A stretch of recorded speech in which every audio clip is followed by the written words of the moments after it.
दोस्तों, आज Iran America युद्ध का 14वां दिन होने जा रहा है। इन 14 दिनों में गंगा में बहुत सारा पानी बह चुका है। मेरे कहने का मतलब बहुत घटनाएं घट चुकी हैं। युद्ध के पहले दिन ही ईरान के सुप्रीम लीडर अपने 40 टॉप कमांडर के साथ इजराइल अमेरिका के पहले आक्रमण में ही मार दिए गए। अब तक हजारों जान चले गए हैं। ईरान ने अपने नए सुप्रीम लीडर के रूप में जूनियर खुमैनी साहब को चुन लिया है। खुमैनी सीनियर को मारकर अमेरिका युद्ध जीतने की गलतफहमी में था। उसकी गलतफहमी धुआं-धुआं हो गई है। पुतिन के साथ वार्ता शुरू कर ऐसा लग रहा है जैसे अमेरिका सेफ पैसेज की तलाश में है। अब तो ईरान की तरफ से युद्ध रोकने की शर्त रखी जा रही है। लेकिन दोस्तों, आज मैं इस पर बात नहीं करूंगा। दुनिया को हम सदियों से मेहमानबाजी का पाठ पढ़ाते आए हैं। मेहमान हमारे लिए भगवान होता है। मेहमान की रक्षा के लिए हम भारतीय अपनी जान की बाजी तक लगा देते हैं। बचपन से ही हमें मेहमानबाजी की शिक्षा भी दी जाती है। हमारी संस्कृति भी हमें यही सिखाती है। हमारे धर्म ग्रंथों में भी इसकी खूब चर्चा है। हमारे धर्म ग्रंथ कहते हैं अतिथि देवो भव, यानी अतिथि हमारे लिए देवता के समान होता है। क्या आज भी ऐसा ही है या हम सब भूलते जा रहे हैं? क्या आज हमारी फिलॉसफी बदल गई है? क्या मेहमान आज हमारे लिए हमारा भगवान नहीं है? हाँ दोस्तों, ईरान अमेरिका इसराइल युद्ध में हमारी पॉलिसी आज इसी तरफ इशारा करती दिख रही है। दोस्तों, मैं रमाश्रय सिंह आपके अपने चैनल रमाश्रय वॉइस पर आप सबका स्वागत करता हूँ। यदि आपने अभी तक इस चैनल को सब्सक्राइब नहीं किया है तो जल्दी से कर लीजिए और घंटी बजा दीजिए टन से। वीडियो को लाइक और शेयर करना ना भूलें। आपके कमेंट हमें मजबूत करते हैं, हमें और निखार लाते हैं, तो कमेंट करना भी कृपया न भूलें।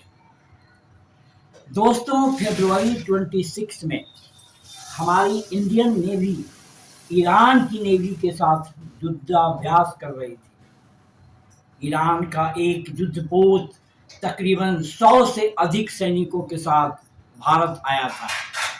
भारत ने उनका भव्य स्वागत हुआ था।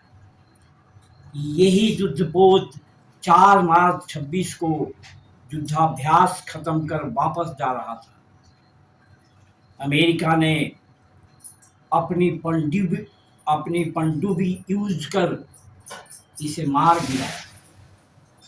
हम इस काल पर भी रेस्क्यू के लिए नहीं पहुंच पाए। 80 से ज्यादा ईरानी सैनिकों की जान चली गई।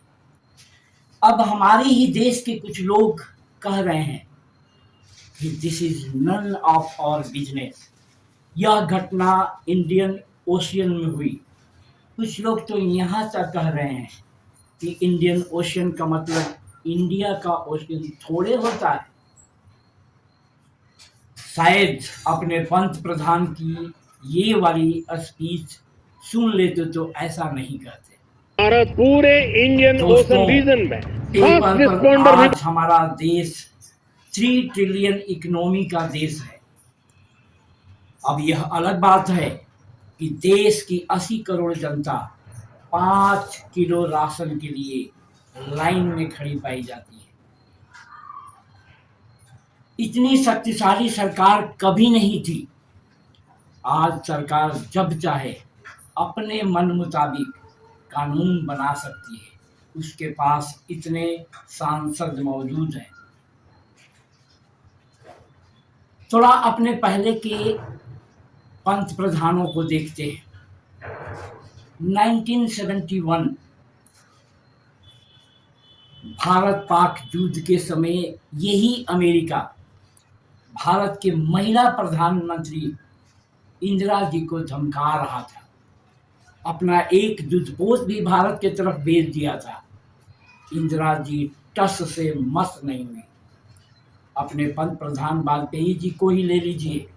अमेरिका इराक युद्ध के दौरान अमेरिका 20,000 जवानों की मांग कर रहा था उसके तरफ इराक से लड़ने के लिए, लेकिन वाजपेयी जी ने साफ मना कर दिया था।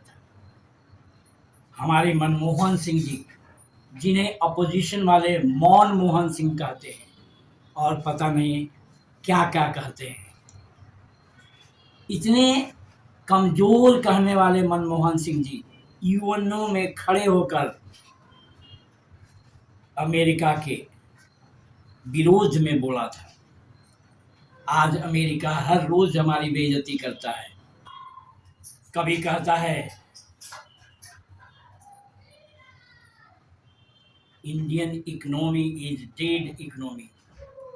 ऑपरेशन सिंदूर के समय तो ट्रंप चाचा ने हद ही कर दी थी। उन्होंने कहा कि इंडिया को डरा धमका करके हमने पाकिस्तान और इंडिया के बीच होने वाले युद्ध को रुकवा दिया। ऐसा लग रहा था कि वही हमारा पीएम है। उसके हाल का बयान कि इंडिया को 30 दिन का परमिशन रशिया से तेल खरीदने को दिया जाता है दर्शाता है कि अब हम एक संप्रभु देश नहीं रहे। अब मोदी जी कौन से दबाव में हैं हम नहीं जानते। यह तो वही बता सकते हैं। समाचारों में किसी एप्स्टीन फाइल की चर्चा जोरों पर है। यूरोपीय पार्लियामेंट में इसी फाइल और अडानी जी के किसी घोटाले की बात कर रहे हैं।